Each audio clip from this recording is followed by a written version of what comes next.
Good morning and welcome to Tea, Tim Tams and Travel with me, Nabeel from Rahala, and Elena, the Muslim travel girl. Elena, how was your weekend? Assalamu alaikum, Nabeel. Good, good. Enjoyed some sunshine. Oh, it's barbecue weather yesterday. Did you have some barbecue? Yeah, any reason to get any reason with some sunshine, we've got to get it out. But obviously, very limited, and having to ration out the food. But it's all good. Good. Still better. Still better. Today's guest, I'm absolutely stoked to have on. It's Chris Blauvelt from Launchgood. Chris, how you doing? Hey, salam alaikum, guys. Great. Salam. Assalamu alaikum, Chris. Hey, salam. Thank you for joining us. Oh, thank you. Excited to jump into it. Yeah. How is you're in Michigan, right? Is that right? I am in Michigan. Yep. Cool. And it's actually amazing right now. It's almost all week it's been sunny and about 15 degrees Celsius or 60 degrees Fahrenheit. So that is just perfect weather for us. Excellent. Good. Cool. Well, we've been talking about briefly your involvement with Launchgood, but why don't you tell everybody a little bit about what Launchgood is about, how it started, what inspired you to create Launchgood? Okay, cool.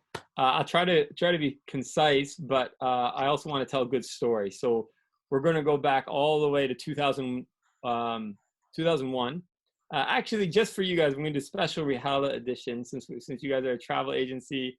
We'll break out the globe here. Yes. And we'll go and see if I can do this the reverse way.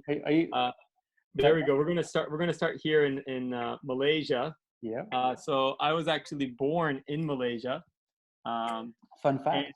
The son of expats. So my parents are not Malaysian, obviously, but for work purposes, my dad was there. I got born in Kuala Lumpur, and the story goes that the masjid next to our house, like the adhan went off or something when I was born. Who knows? But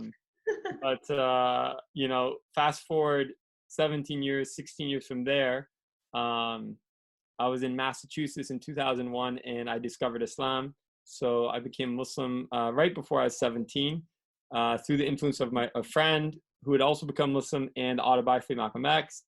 And just 3 months after that, 9/11 happened, which was very traumatic as a new Muslim. I was totally confused, like, what the heck is this religion about? One of the things that happened over the course of the 5 years from there is I spent a lot of time traveling, studying Islam in depth, going to places I'm sure you help people get to, like Morocco and Jordan and Malaysia and Turkey and the Hajj. And, I found two things. One, Islam is not this religion of terrorism and hate and these disgusting things, that we'd see Osama bin Laden and others preaching. And then two, Muslims actually are really cool people. I mean, I love traveling. I know, Nabeel, I think you told me about some of your travels. I think, was it to Indonesia, I think, that you loved? Or We've had a few fun ones. I can't name them all. Where's the one where, like, aren't you connected to like some place with like the school and stuff you go every year? That's right. That's in southern Thailand. Thailand, yeah. Little island in Koh Yao Noi. That's it. And it's amazing when you travel, you meet these Muslims. Really like it's so inspiring. And I wanted to do something about changing the perception of Muslims. Because I was like, really, Americans don't understand Islam. They don't even know who Muslims are, And I had a friend who's a filmmaker, brilliant guy, Sultan Sharif, and he was on that same sort of mission. I said, I just need to support people like Sultan. And I was fortunate enough to do that. In 2010, Sultan had a film called Bilal's Stand, which went to the Sundance Film Festival. And we were all very excited about that. Sundance is like the Oscars for independent films. But we were dead broke. And, you need money at that point to do your full color corrections and produce DVDs, etc. And a friend of ours from New York said, hey, there's a new website from here called Kickstarter. Why don't you try that? Of course, Kickstarter is a big deal now, but back then it wasn't even a year old. And we were the first Muslims to use Kickstarter. And I fell in love with crowdfunding. I really didn't love film. I love supporting Sultan. You know, I love supporting Muslims doing really important work, but I didn't necessarily want to do any of that work myself. I want to be the support guy. Yeah. And that's what crowdfunding is about. It's like, how can we support all these incredible Muslims doing amazing work around the world? So I find it very much my calling, this type of work. It took a couple of years to go from that idea to designing and building the website and testing it and actually go live. But in September of 2013, we did go live. So this year we'll be celebrating 7 years of Launchgood, which is hard to believe. And it's definitely been kind of this exponential growth for us. So by the end of our first year, we crowdfunded a total of $1 million, which might sound like a lot, but when you're only getting 5% of the funds raised, it's not a lot. And then by the end of the second year, it was 3 million. And by the end of our third year, growing to, about 10 and then 20, 40, 60, and now it's like 100. I kind of lost track of all of it, but I know what we just did was cross 100 million, alhamdulillah. And if people want more, the details of that journey, all the ups and downs and funny stories, they can go to launchgood.com/100, 100. That has a little bit about the highlights of this last 7 years of building Launchgood. And so that's what we do. We Launchgood is a crowdfunding website, kind of like a Just Giving or GoFundMe or a Kickstarter, and we help Muslims raise money for whatever it is that they want to raise money for online. It's a whole range of causes, isn't it? It's causes that are philanthropic causes all the way through to, as you mentioned, your friend in the movie industry. It supports a lot of different types of Muslim projects and causes, right?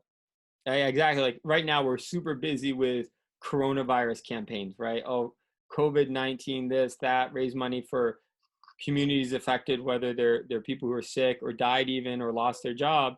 But we also have, for example, this great entrepreneur out of Canada, Yazin, who just launched a campaign for it's like a product. It's a full face mask, but it's like huge. It goes all the way down to your chest. And so it's very creative and totally entrepreneurial. So we have that range within Launchgood. They call them letterboxes here. Well, yeah, it's like a letterbox from like 2070 or something. Our prime minister likes to refer to letterbox jibes. And now we encourage them though to cover ourselves from Corona. Amazing. I know. It's I had to do it the other day, and it was new. It was like I really didn't like it, especially my beard is growing out now because I can't go to my barber.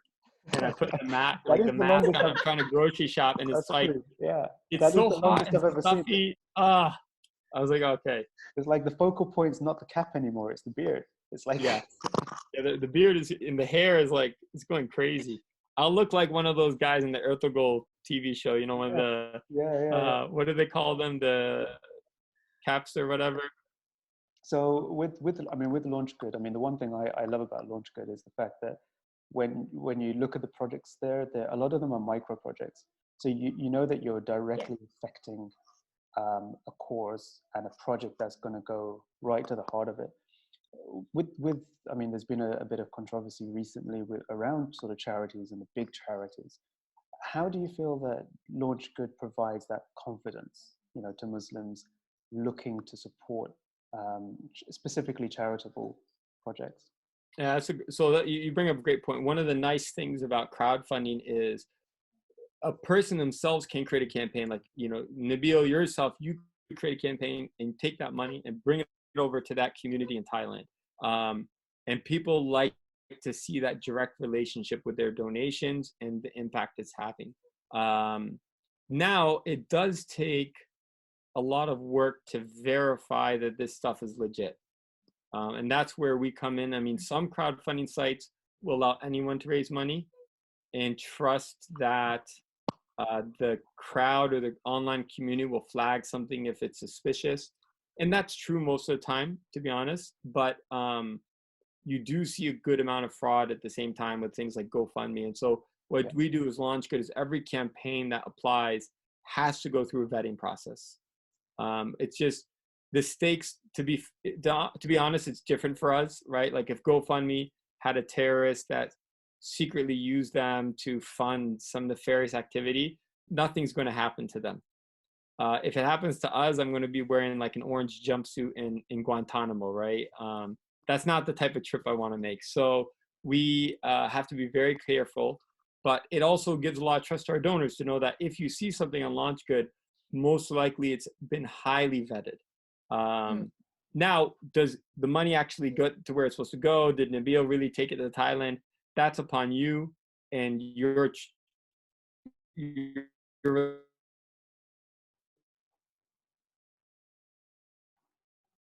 lost Chris.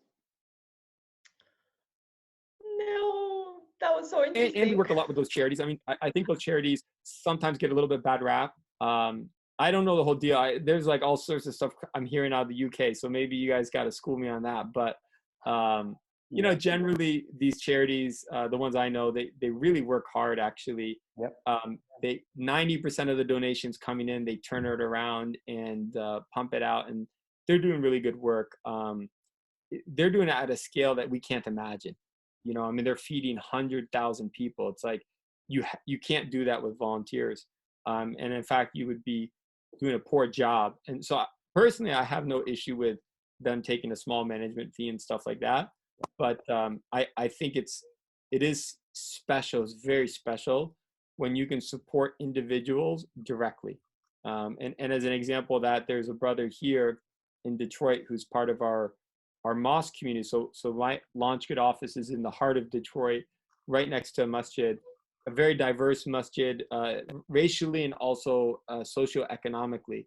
And so we have one brother. He's a great brother. He's older, and he recently, you know, got out of prison and stuff. And he's really, alhamdulillah, got his life back on track. He's remarried. They're about to have a baby. But subhanAllah, he just found out he's got some sort of cancer on his leg. And he's also got carpal tunnel in his hand because he's a manual laborer. He's not like a, you know, white collar guy. And so he had to get the surgery, which also means he can't work, which also means he can't earn. And he had actually saved up like $3,000, which in America is a lot. You probably know in America, we don't have national health care and stuff. We talked about this. So it's a very bad situation. And I created a Launchgood for him, and I raised about $6,000, a little more than $6,000 from my friends. And subhanAllah, he's like almost in tears, you know, because now that provides enough funds for him to, you know, not only pay for his surgeries, but also take time off from work and make sure he heals properly, and is able to move into a new house and, you know, bigger house for his growing family. So it's a small thing. It didn't take very much. It took maybe a couple hours of my time, but it literally changed, you know, Brother James's life. So that to me is like the essence of Launchgood and the essence of crowdfunding. Amazing. Which I think is so rewarding when you do it. I mean, I don't know about you, Nabeel, but every time I think of donating somewhere, or if I want to donate to something, I always kind of go to a Launchgood project, and I just go and scroll through all the, you know, all the events going there. Thank you so much. That means a lot. And alhamdulillah, I mean, it's, you know, every time somebody thinks of a campaign, they don't think of, you know, GoFundMe or something like, oh, let's do it on Launchgood. It's kind of like the go-to, especially like for Muslims. And I've recommended it to non-Muslim friends. We appreciate that. Yeah. And that's our goal. You know, I think we have a long way to go. Like, alhamdulillah, we hit 100 million. GoFundMe, I think, is going to do $2 billion this year in donations. And so I probably won't stop pushing so hard until we surpass GoFundMe. And, you know, given how big the Muslim community is, how charitable we are as a community, and how much needs there are within our community, I'm actually confident that eventually, if we're doing the work that we're supposed to be doing, inshallah, we'll get there. So, I mean, do you want to share a little bit about your Ramadan project? I mean, it's something that I've been keeping tabs on for the last few Ramadans. So it'd be great to hear, you know, what your plans are for this Ramadan. Oh, I'm really excited. Yeah, so I'm actually going to share my screen so people can follow along. Sure. We're very excited about this year's Ramadan challenge. So every year we do something called the Ramadan challenge, which is an opportunity for people to donate daily and maximize their blessings throughout the month of Ramadan. So you might set a goal of, okay, every day I want to donate 10 pounds or $10 and do it over the 30 days of Ramadan. It makes sure that you, alhamdulillah, have those blessings every day in Ramadan. But also, it may not sound like a lot of money, but if you're giving 10 pounds and 10,000 other people are giving 10 pounds every day, and that goes over 30 days, that's 3 million pounds. It's, alhamdulillah, we're really excited about it because we are able to have this huge impact. If people go to launchgood.com/Ramadan, they can see about it. We'll actually make a link for you guys. So if anyone joins through your link, they'll be part of your team and you can see your collective impact. But what I'm going to do, which is very lucky for the people watching, is I'm actually going to take them inside the Ramadan challenge. So you can't see, even if you sign up for the Ramadan challenge, you won't see this until Ramadan starts. But I'm going to give you a little preview. Again, this is just the landing page and example of some of the campaigns we've done in the past. What's new this year is we have what we call a Ramadan homepage, and it's got points. So every time you give, every time you share, every time you make dhikr, you can collect points. And it's just a fun way to really engage with Ramadan. So here is the preview. This is what it'll actually look like once Ramadan starts, inshallah. You can see there's a little dhikr counter here. So this is your Ramadan homepage. And then even before the dhikr counter, like if you want to just listen to Quran, we'll have a 24/7 stream of Quran playing. You just have to hit unmute. Nice. If you want to make a dua in the morning, you press this. Dua iftar time, you press that. Of course, we're going to have all the campaigns that you can. Oh, let me see if I can get this to work. Nice. So you're bringing a bit of gamification into the idea around Ramadan, and that's right. Making sure always remembering it. Every day that we have so many different things that we do on a daily basis, but this is part of your daily routine almost. That's right. And then if you want to donate yourself, you can. We have a new feature. If you just heart campaigns, it puts on your give list. So maybe you don't want to come in every day, but you come in one day a week and you just choose 7 campaigns, and we'll make sure that we donate to those 7 campaigns for you. We're going to have a daily question. So this should be fun. Like, what do you like to break your fast with? Your answer will go in with thousands of others answering. And so you can actually see like, what is the global pulse on these type of questions? How are people feeling? What do people like to eat and break their fast with? Personally, really excited about that. Like, we have over 100 countries represented from the members of the Ramadan Challenge. So I think it'll be really fun to see like, what is the favorite thing to break your fast with globally. We'll have a giving stream so you can see where people are giving from across the world. It'll be live and updated. In Ramadan, we have a donation every 2.5 seconds. So it'll be moving fast. And, we'll even have something interactive, like you can ask the cat questions. We'll have some Instagram feeds, leaderboards. It should be really fun. We're excited about it. And we hope that people are too, and that they have a lot of fun with it. And we're very lucky to work with Peter Gould and his Zalige team. Peter Gould's a master designer. I know you got I think you're going to be doing one of these calls with him soon. Oh yes. It's just amazing working with him and his team, and it really hopefully brings life to people's Ramadan just a little bit more, especially this Ramadan where I think we're going to be stuck at home. Yeah. I mean, that looks so interactive. It looks so fun as well. So this is going to be available for people to access on the 1st of Ramadan. Just remind us what the link is again. I'm going to give you your own link. It's going to be launchgood.com/Team Rihala. Cool. But they could also just go to launchgood.com/Ramadan. Okay. Amazing. Yep. Well, we're really looking forward to that. And Chris, thank you so much for all that insight. I mean, I always love having a chat with you because you've got so many stories. We could do like a whole day on Chris's stories. They are cool. But thank you so much, Chris. We'll have all the links below on the YouTube channel. Thanks, guys. On IGTV. Chris, have a great rest of the day. Have an amazing Ramadan if we don't speak before then. And thank you very much. All right, great. Assalamu alaikum. Wa alaikum salam. Thanks.